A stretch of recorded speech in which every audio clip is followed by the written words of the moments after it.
Ha viajado por el Congo, por Bangladesh, Botsuana, Pakistán, el Chad, Angola, Rusia, Namibia, Brunei, Sudán, Macedonia, Kosovo, un montón de países que estoy seguro además que me dejo unos cuantos. Lucía, una periodista de viajes, nos acompañará en el episodio de Cómo Traviajar de hoy. Estás escuchando Cómo Traviajar, el podcast donde aprenderás cómo vivir viajando es mucho más fácil y barato de lo que parece. Yo soy Íñigo, autor del libro Cómo vivir y viajar en furgoneta, y en estos episodios comparto todo lo que he aprendido tras años viajando por el mundo. Personalmente tengo un montón de ganas de saber cómo es la vida de nuestra invitada, de por qué viaja por todos estos países, de cómo se gana la vida. Pero bueno, antes recordaros que en Camperizando os ayudamos a ahorraros tiempo en buscar a un taller para convertir una furgoneta en una furgoneta camper profesional. Entra en camperizando.es y rellena el formulario en un minuto para que te echemos un cable a encontrar ese mejor taller. Y ahora sí, muy buenas, Lucía. ¿Qué tal? ¿Cómo estás? Muy buenas, muy bien. Muy contenta de estar aquí hoy. Muy bien, nada, cuéntanos si quieres para todo el mundo que todavía no te conozca, pues de dónde eres, cuántos años tienes, cómo empezaste a viajar tanto. Bueno, pues soy Lucía, soy de Madrid, aunque bueno, pues eso, llevo años ya viviendo por el mundo, he estado también viviendo en otras ciudades como Barcelona, Alicante, y tengo 36 años. De formación en realidad, y durante muchos años me he dedicado al trabajo de enfermería en hospitales, principalmente en el servicio de, bueno, en la unidad de cuidados intensivos, pero como me pica un poco el culo, vamos a decirlo así, pues en 2019 me fui a vivir a Barcelona para estudiar el máster de periodismo de viajes y desde ahí pues empezar un gran proyecto junto con mi pareja, en este caso, Aníbal Bueno. Y bueno, y desde entonces pues viajando por el mundo. Tenemos una agencia de viajes a través de la cual pues bueno, ofrecemos viajes a todas aquellas personas interesadas y llevamos viajes a cabo pues de manera personal y de manera profesional. Qué bueno, pero tengo curiosidad de hasta 2019 que decides formarte en ser periodista de viajes. Entiendo que antes viajarías también, ¿no? ¿Por qué tipo de países y qué tipo de viajes hacías antes de esos estudios? Pues, a ver, normalmente yo, es la culpa de todo esto, aunque ahora les pese, la tienen mis padres. Yo con mis padres he viajado Sí. muchísimo, mi padre, sí. Ahora se quejan, pero bueno, esto lo inculcaron, la semillita la plantaron ellos. Mi padre fue un viajante, un viajero muy potente para la época en la que vivió. Y bueno, con ellos, gracias a, bueno, pues a ellos, he conocido muchos países, sobre todo especialmente de Europa. Ellos luego han viajado por muchas partes del mundo, pero yo ya empecé con, bueno, la tontería de la edad, de ya no quiero viajar con mis padres y me perdí pues viajes muy interesantes que hicieron ellos por su cuenta. Y bueno, pues teniendo yo creo ya así la semillita, decidí profundizar un poco más, ¿no? El no quedarme en el viaje en sí, simplemente aquello que veía, sino intentar a través del máster de periodismo de viajes, adquirir conocimientos para, como digo, profundizar, ir un poquito más allá, el saber cómo poder hacer una entrevista, el entender, obtener una visión diferente de las culturas y bueno, pues ahí estamos. Simplemente con esa curiosidad de saber un poquito más de simplemente lo que ven mis ojos, ¿no? De pararte a observar, a analizar, a entender qué está sucediendo y poder sobre todo compartirlo con la gente que, bueno, pues bien por situaciones de enfermedad o economía, pues no pueden tener ese privilegio, ¿no? Que considero que tengo yo. Sí, no, se ve que al fin estáis todo el día en contacto con la gente cuando estáis de viaje. Me parece muy guay, sobre todo por los países además por los que habéis estado. Y bueno, cuenta un poco entonces después de estudiar ese máster, si no me equivoco, como periodista de viajes, ¿cómo fueron tus primeros viajes? ¿Qué empezaste igual a cambiar frente a viajes que habías hecho antes? Pues como te digo, yo creo sobre todo la interacción con las personas, ese análisis, esa capacidad de observación un poquito más allá, ¿no? Lo meramente, lo primero que tienes ante tus ojos, ¿no? El intentar entender un poquito los comportamientos que tienen entre las personas. Y bueno, poco a poco, esto ha sido ya muchísimo más tiempo, muchísimos más años de viaje y más experiencia, como digo, indagar un poquito más allá en todas esas relaciones sociales, en esas cosmovisiones, esas ideas que tienen las personas acerca de su mundo, ¿no? De su cultura, de su convivencia. Es algo que, bueno, viajar siempre es precioso, tener paisajes enfrente que, bueno, a los que no estás acostumbrado, ¿no? Es maravilloso, me parece súper enriquecedor, pero lo que más me gusta, como digo, son las personas y el entender, ¿no? Diferentes puntos de vista, diferentes formas de vivir y sobre todo creo que el mayor enriquecimiento y a lo que he aprendido a raíz del máster de periodismo de viajes y de todos estos años de viaje ha sido intentar, creo que es muy difícil, pero evitar esos prejuicios que de primeras nos vienen bajo nuestro etnocentrismo, ¿no? Al final todos hemos sido educados de una manera, con una cultura, una educación, pues bueno, muy marcada y muy sesgada en muchos puntos, y el poder ser capaz de analizar, observar e intentar, porque es muy difícil, como digo, no juzgar de primeras, me parece también un regalazo, ¿no? que he aprendido durante estos años de viaje. Sí, y tengo también curiosidad de cómo entra un poco en juego Aníbal en tu vida también viajera. Y sí, pues si antes habías hecho muchos viajes sola, ¿cómo ha sido un poco la diferencia de haber viajado sola, de haber viajado con Aníbal? He viajado sola por Europa, he viajado con amigos por Europa, como decía antes, en familia. Estuve unos meses viviendo en la India, donde colaboré con un proyecto de desarrollo y empoderamiento de la mujer. Pero es verdad que fue Aníbal, bueno, fue desde que conocí a Aníbal, cuando empecé a meterme más, ¿no? En este mundo quizá de culturas mucho más diferentes, pese a que la India obviamente también es otro mundo muy diferente al nuestro. Sobre todo a meterme en el continente africano, que nunca lo había hecho, ni siquiera había ido a Marruecos.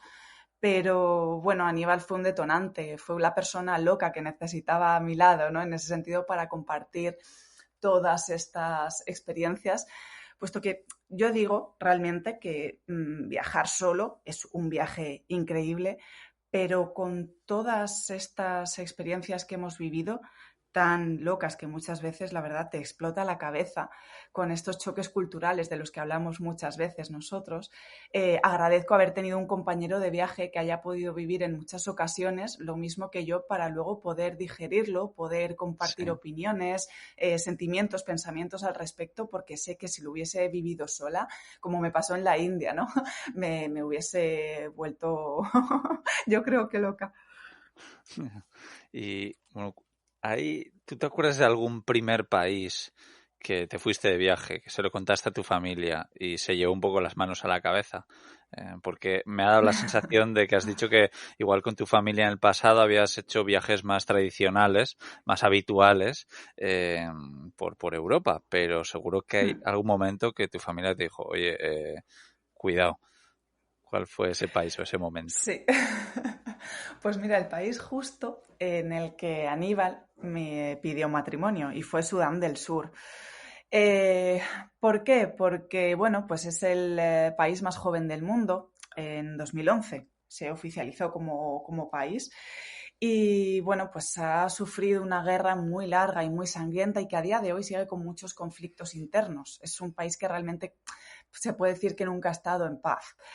Y bueno, pues irte para allá, pues entiendo que para mis padres, por ejemplo, no fue nada fácil el estar sin cobertura durante muchos días, el haber sufrido en ese país emboscadas, tiroteos, pues obviamente entiendo que como padres y sin estar allí, ¿no? Viviéndolo siempre de todo desde fuera de una manera ajena, puede ser un poco preocupante. Pero bueno, aquí estamos para contarlo.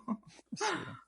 ¿Y ha habido algún momento o alguna cosa que tus padres hayan dicho, oye, esto ya no, o queremos que hagas esto diferente? O sea, ¿has sentido que te ha frenado un poco la opinión también de tu familia a la hora de viajar? Al principio sí, o sea, siempre he terminado viajando, siempre he hecho al final lo que he querido, pero es verdad que he tenido mucho en cuenta su opinión, Pero bueno, como me dice mi padre, hija, siempre vas en contra del gobierno, ¿no? Yo escucho, yo pregunto, pido consejo, pero la verdad es que luego, pues, al final hago lo que me nace, ¿no? Y lo que realmente siento. Sí que los primeros meses de viaje, de este gran viaje largo que llevamos durante 4 años, Aníbal y yo, pues lo viví un poco descafeinado bueno, pues por esa preocupación, por el pesar, ¿no?, que tenía de estar defraudando a mis padres. Yo tenía mi trabajo de enfermería, tenía mi casa, tenía todo lo que se supone que socialmente pues puedes tener, ¿no?, para ser feliz. Un trabajo fijo en el hospital, encima en la unidad de cuidados intensivos, como decía, que me encanta. Y ya está, y tu casa. Y de repente tu hija pues se vuelve loca y te dice que se va a Barcelona, se va a estudiar algo que nada tiene que ver con, bueno, pues con su profesión anterior, y encima que luego ya se quiere ir. Vino el COVID, yo estuve trabajando en una UCI de Barcelona durante el Wow. COVID. Y bueno, vino todo un poco de repente porque realmente teníamos ese viaje planeado para antes del COVID, pero bueno, circunstancias varias, los vuelos y todo se cancelaron por toda esta situación de pandemia y tuvimos que retrasarlo un poco. Entonces, bueno, fue sentimiento un poco de estoy haciendo daño a mis padres, y fue duro. Y por otra parte también sentí que traicionaba un poco a mis compañeros, a la sociedad, a la profesión, ¿no? A ese sentimiento que dicen muchas veces que es vocacional, el ser enfermero, pues sí. Porque bueno, realmente el viaje nómada de estos años en los que no hemos tenido casa en realidad, pues empezó en octubre de 2020, en pleno COVID. Sí, Entonces, sí. bueno, pues el abandonar en esos momentos mi trabajo para emprender este gran viaje de seguido no fue fácil al principio para mí, a nivel psicológico.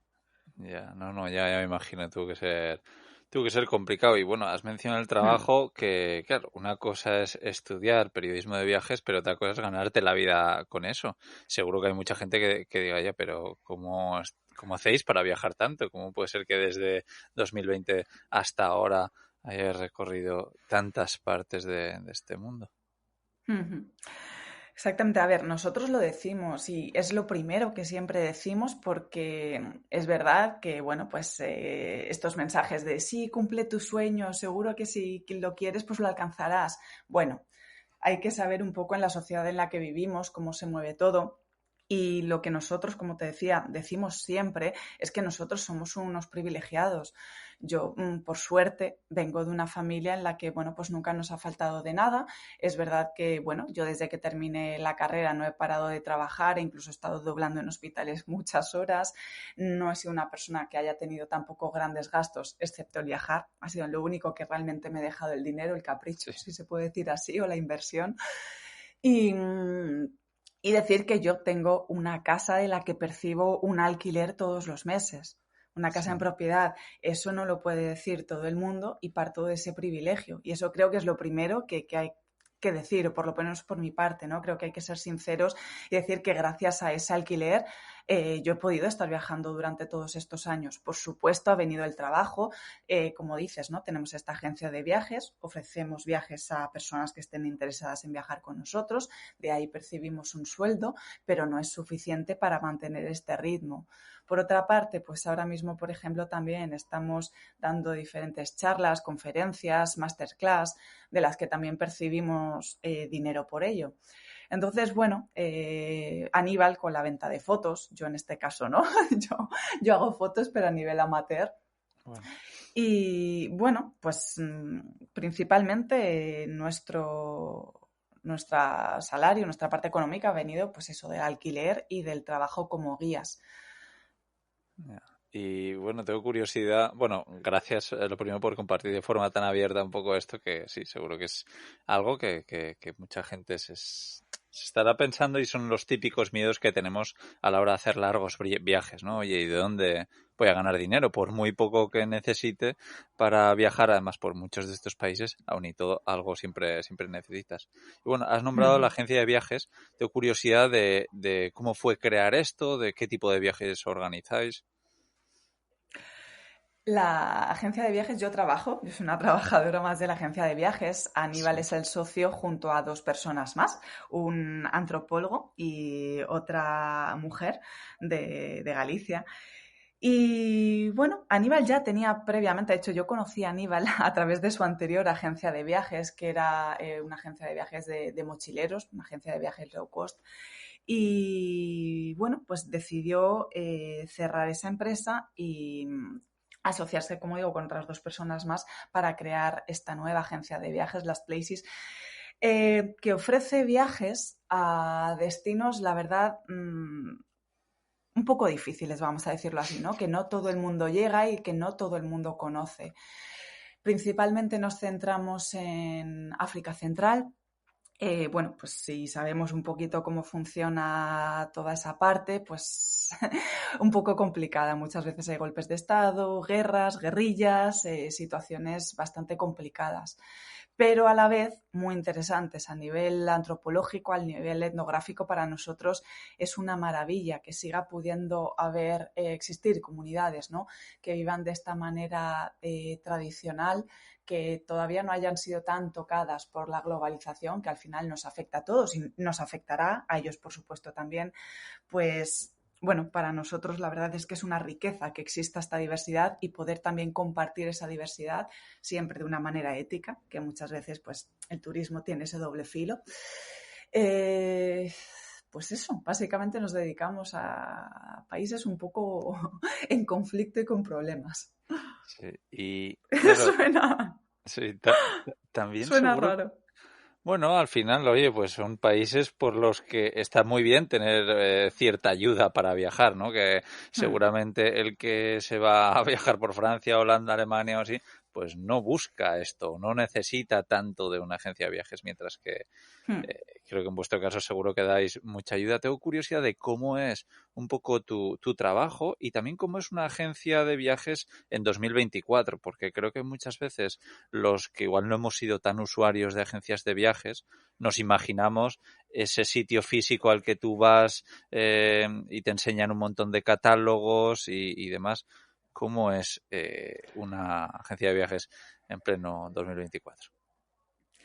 Bueno, nosotros nada tenemos que ver a día de hoy con esas agencias, ¿no?, de las que tú hablas, que llegas a la oficina y, bueno, pues te ponen a enseñar el catálogo con Sí. fotos, no.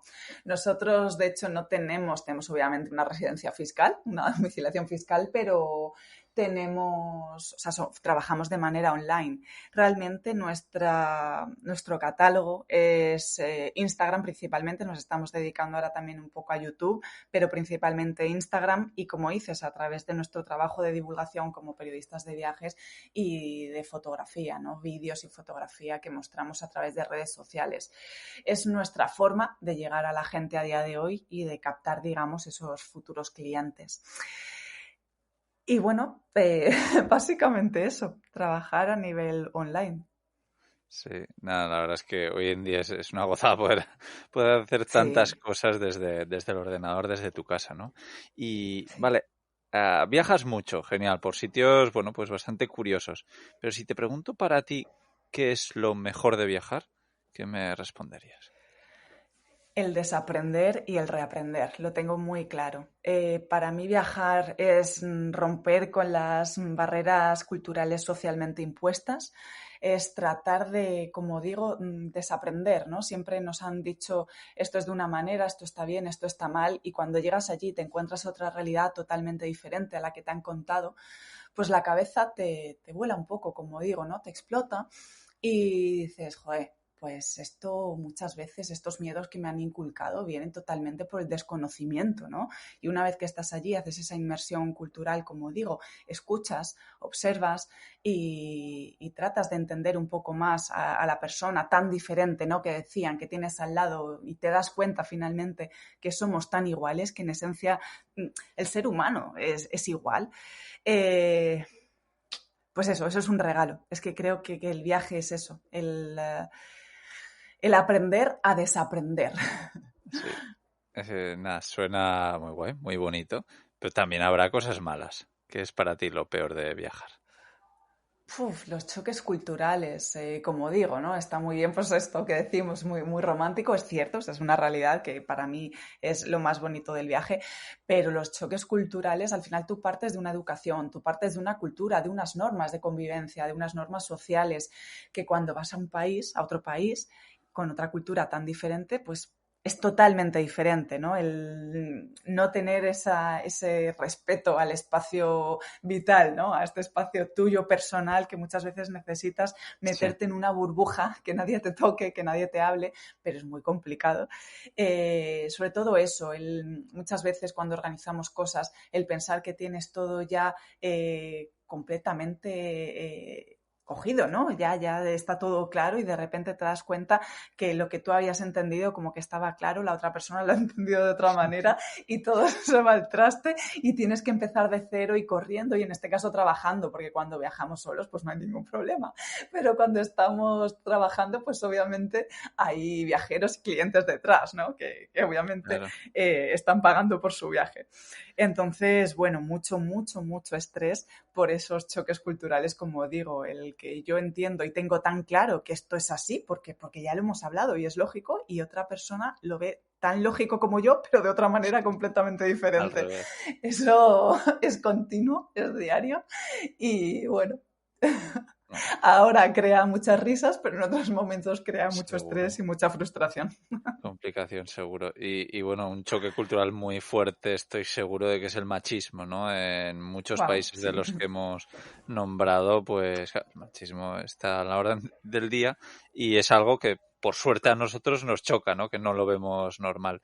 ¿Qué es a la gente que os lleváis, bueno, y a vosotros mismos, igual hace unos años, qué es lo que más os chocaba respecto a esto, a la diferencia entre el hombre y la mujer? ¿Te refieres a la visión que tenemos nosotros, a las lecturas que hacemos sobre las relaciones entre hombres y mujeres en otras comunidades o en otros países? Sí, un poco pues cómo lo ven en otros países, en otras culturas, de forma tan distinta a nosotros, que es lo que más suele chocar algo. Bueno, a ver, o sea, de cara a las comunidades que nosotros visitamos, muchas veces las relaciones sociales que nosotros mantenemos, ¿no? El contacto, las risas, el te toco un brazo, el nos reímos juntos, pero tengo a mi marido, a mi pareja al lado, ellos muchas veces no lo entienden, choca mucho, ¿no? Ellos normalmente bueno, esto es generalizar mucho, pero muchas sociedades que al final pues beben como todos, ¿no? De la cultura patriarcal, tienen establecido mucho los roles de hombre, los roles de género, ¿no? De hombre y mujer, y cada uno hace una cosa y los hombres juntos por un lado y las mujeres juntas por otro. Entonces, que encuentren esta relación tan abierta y tan cercana de contacto, incluso físico, entre hombres y mujeres les choca muchísimo. Y a nosotros, pues también muchas veces mucha frustración, muchas veces también hasta situaciones de risa, de diversión, pues por ver cómo les choca, ¿no? De esta manera. Y bueno, si me remonto hace no mucho, el último viaje que quizá más me ha tocado en este sentido, Afganistán, que estuvimos allí en noviembre, pues la verdad es que lo hemos pasado, las mujeres especialmente, que fuimos al viaje, lo hemos pasado bastante mal. Siempre hemos partido del privilegio blanco, esto también es algo que no hay que olvidar. Y aun siendo mujer en sociedades machistas, no hemos tenido mucho problema y nos ha salvado, como digo, este privilegio. Pero en Afganistán nos hemos visto ante situaciones bastante violentas con respecto a nosotras, a las que no hemos estado acostumbradas, ni siquiera estamos acostumbradas en nuestra sociedad. Y bueno, pues yo he llegado a pasar miedo, la verdad, en Afganistán, en un momento puntual, en un sitio en el que, bueno, era festivo, como sabéis, o no sé si, bueno, pues mucha gente sabrá, ahora con la situación de los talibanes en Afganistán, las mujeres no pueden disfrutar de esos días de fiesta y de ocio al aire libre, tienen que ser siempre recluidas en casa. Y nosotras, mujeres blancas, nos encontramos en una cultura que no era la nuestra, entre hombres, un día festivo al aire libre, en un lugar que era, bueno, pues como digo, de hombres, ¿no? Y bueno, pues mucha testosterona, muchas armas, violencia verbal, gestual, que bueno, pues como digo, nos encontramos en un momento un poco tenso que bueno, que manejamos y ya está, y no pasó nada, pero es verdad que nunca nos habíamos, o yo por lo menos personalmente me había enfrentado a, a esa sensación de miedo, ¿no? Y de vulnerabilidad, quizá sería la palabra. Ya. Claro, entiendo que esto, por ejemplo, que has contado también es parte un poco de las cosas que echarás de menos cuando estás viajando, ¿no? Cuando estás, por ejemplo, por, yo qué sé, Costa de Marfil, Etiopía, Pakistán, sitios a los que soléis organizar viajes, ¿qué es lo que más dirías que echas de menos respecto a tu casa, ¿no? Respecto a España? Wow, si te digo que nada, no. Echo de menos, lo único que he echado de menos durante este tiempo es esa relación social, el vamos a tomarnos un café, vamos a tomarnos unas cañas. Sí. Sinceramente no he echado de menos la comida, ¿no? Que mucha gente parece que, bueno, viene de viaje 15 días con nosotros y ya está pensando en la comida de España. Mi madre cocina de lujo, me encanta la comida de mi madre y me encanta la comida española, mediterránea, pero lo cierto es que... Fíjate, estoy ahora en España y tengo la necesidad de irme fuera. Me he ido hace, como te comentaba antes de abrir este podcast, vengo del Ártico y lo he disfrutado muchísimo. Era la sensación de estoy aquí incómoda. Es como estoy bien, pero me quiero ir. Si te soy sincera, es que creo que es eso, o sea, un poco, bueno, pues las relaciones sociales, ¿no? El tomarte algo en una terracita es muy, muy español, creo esto, y el disfrutar con los amigos de esos momentos. Pero como tal, no he echado nada más de menos. Obviamente echas de menos la familia, pero no echo de menos nada más de la cultura española, por decir de alguna manera, ¿no? De mi día a día anterior. Bueno, me gusta escuchar eso, pero es verdad que muchos, me incluyo, que sobre todo al cabo de 2, 3 meses en otro tipo de culturas, sobre todo, echo de menos la gastronomía que suelo tener cuando estoy en España. Pero bueno, oye, todos somos distintos. Lucía, estoy seguro de que te han pasado 20.000 anécdotas viajando por medio mundo. ¿Quieres compartir hoy con nosotros alguna que te haya pasado respecto a los viajes o respecto a la agencia de viajes, que estoy seguro también que a muchos viajeros habrán tenido historias interesantes? Bueno, tengo una anécdota graciosa, curiosa, sufrida, no sé, tiene un poquito de todo. Nos vimos envueltos en un viaje por Guinea tratando de buscar un peinado. Este viaje era a nivel personal. Tratando de buscar un peinado que, bueno, pues tradicional, que ya no se encontraba casi.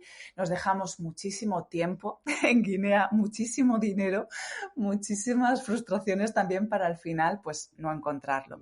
Y decidimos después cruzar por tierra a Sierra Leona. Y bueno, pues nos vimos en una marabunta de gente, que aquello era un mercado, pero también era la estación de autobuses, todo el mundo con un montón de paquetes, de atillos. Y terminamos en un antiguo Renault 19, 14 personas metidas, que no tenía maletero, realmente el maletero eran asientos. Imagínate, estuvimos 10 horas metidos en ese coche sin apenas parar y a los 5 minutos ya se nos estaban durmiendo los pies, las piernas, porque es que no podíamos movernos. Tal cual nos metimos, nos encajonamos y no había espacio casi ni para respirar realmente, de verdad, hasta para expandir los pulmones. A veces teníamos que, pues hacer una inhalación súper profunda porque sentías que te estabas comprimiendo todo el tiempo con la posición en la que estabas. Y bueno, creo que visto desde este punto de vista y ahora, ¿no? Esa anécdota fue muy curiosa, pero es que llegamos, claro, después de 10 horas metidos en ese Renault 19, a la frontera de Sierra Leona justo 5 minutos, literalmente 5 minutos antes de que cerrasen. Y dijimos, ya verás, nos van a estar pidiendo dinero, nos van a estar diciendo que, bueno, tenemos que esperar hasta mañana, vamos a tener que acampar aquí en medio de la nada. Y finalmente, no sé cómo, pudimos cruzar. Se apiadaron, yo creo, de nosotros. 5 minutos más tarde ya estábamos cruzando la frontera y nos vimos en Sierra Leona, pues zona terrestre, ¿no? Fronteriza así, africana, dos blancos, en una situación un poco peligrosa. Porque, bueno, nos habían estafado, la persona que nos había llevado hasta aquí, bueno, pues no cumplió su palabra, queríamos cruzar un poquito más adelante, ¿no? Seguir un poco el viaje, nos dijo que no podía hacer eso. Y bueno, pues nos vimos tirados en medio de la nada, de noche ya, con muchísima gente alrededor diciéndonos de dónde sois, qué hacéis aquí, tenéis que salir corriendo de aquí, que esto ya es peligroso, que encima está anocheciendo, no podéis estar aquí, y sin dinero para poder coger un autobús e ir hasta la capital. Bueno, pues situación de estrés, de vernos rodeados de mucha gente, pues al final es mucha curiosidad, ¿no?, la que muestras. Y como siempre decimos, hay malas personas, pero es que hay muchas buenas personas, muchas más que malas. Y gracias a una persona que, bueno, nos cobró ni la mitad de lo que nos tenía que haber cobrado, porque no teníamos dinero, decimos pagamos en euros, pero es que tampoco teníamos en ese momento, pues nos pudimos montar en un autobús 2 horas más tarde y llegar, bueno, pues ya de madrugada a la capital. Pero bueno, fue una situación un poco, después de las 10 horas que pasamos, como digo, en este coche sin poder movernos, llegar ya de noche con la presión y el miedo, ¿no?, que nos estaban metiendo todos de qué hacéis aquí, os tenéis que ir ya, que esto es súper peligroso para vosotros. Y bueno, pues al final la bondad y la voluntad de las buenas personas, ¿no?, que existen en todo el mundo, que terminamos llegando muy cansados, pero bien ya a nuestro destino. Vaya historia, vaya tensión. Y bueno, ¿cómo está el tema del Airbnb, Booking, los hoteles por países como Sierra Leona y estos que soléis viajar? ¿Dónde os hospedáis? Pues es que nosotros en muy pocos países africanos, por ejemplo, o asiáticos donde vamos, tiramos, asiáticos más, pero de Booking. Realmente en África vamos mucho a, bueno, pues a preguntar, a que nos recomienden Sí. o a ir mirando por ahí algo y, bueno, pues vemos algún cartel y allá que vamos. Esto, claro, nosotros cuando lo hacemos de manera personal, obviamente con clientes no. Todo está bajo control. Sí. Pero nosotros por nuestra cuenta, bueno, es que improvisamos mucho. Pasamos muchas veces días sin comer, muchas horas de carretera y todo pues por llegar a un sitio que al final, eso, son recomendaciones de personas o personas que ya conocemos allí porque tenemos grandes amigos en África o, bueno, pues personas desconocidas que nos van indicando un poco dónde nos podemos quedar. Sí, y me imagino que, bueno, esos sitios donde os quedáis van cambiando mucho, pero ¿cómo es un típico sitio que te pueden recomendar? Al final, muchos pues no sabemos si es en casas de gentes que os dejan una habitación, bueno, familias que se dedican a alquilar habitaciones de una casa grande. ¿Cómo suele ser lo más habitual, si es que hay alguna forma de dormir habitual en vuestra vida? No, la verdad es que no. Pues hemos tenido de todo, hemos estado durmiendo, como dices, ¿no?, en huequecitos, nos han dejado de casas propias, personales, privadas, pero también pues hemos pasado mucho en hostales, casas de huéspedes, hoteles, que bueno, pues te puedes encontrar una variedad muy curiosa, desde estar durmiendo con goteras, una humedad impresionante, mogollón de animales, higiene -3. No hay algo habitual. Cada día yo creo que es una sorpresa, estamos ya acostumbrados y bueno, aunque hay momentos en los que te sigues sorprendiendo, o sea, que pensamos que no puede Seguro. ser eso, que no puede ocurrir, pero como te digo, hay mucha variedad. Cada día es una cosa diferente, la verdad. Ya. Bueno, no, eso, nada. Todo el mundo también que viaja, pues ya se va dando cuenta de que en cada país es de una forma y bueno, todo esto se aprende. Oye, Sí. pues Lucía, ha sido un verdadero placer escuchar un poco tu punto de vista desde tantos viajes. Dejaremos en la descripción, por supuesto, tu cuenta de Instagram, que bueno, tienes un contenido increíble, muchas fotos también súper chulas de sitios increíbles que vais descubriendo. También dejaremos un enlace a las jornadas de los grandes viajes, porque dentro de poquito, el 29 de mayo y el 1 de junio, se podrá, ¿no?, la gente puede ir a esta jornada para ver a un montón de viajeros que viajan de todas las formas, andando, en bici, con vehículos, y estará ahí también Lucía y Aníbal, si no me equivoco, dando una charla, ¿no? Sí, efectivamente, el 1 de junio vamos a tener el placer y el privilegio de poder estar allí, que era algo que realmente nos hacía muchísima ilusión y bueno, pues agradecemos mucho a Pablo y a Iciar que hayan pensado en nosotros.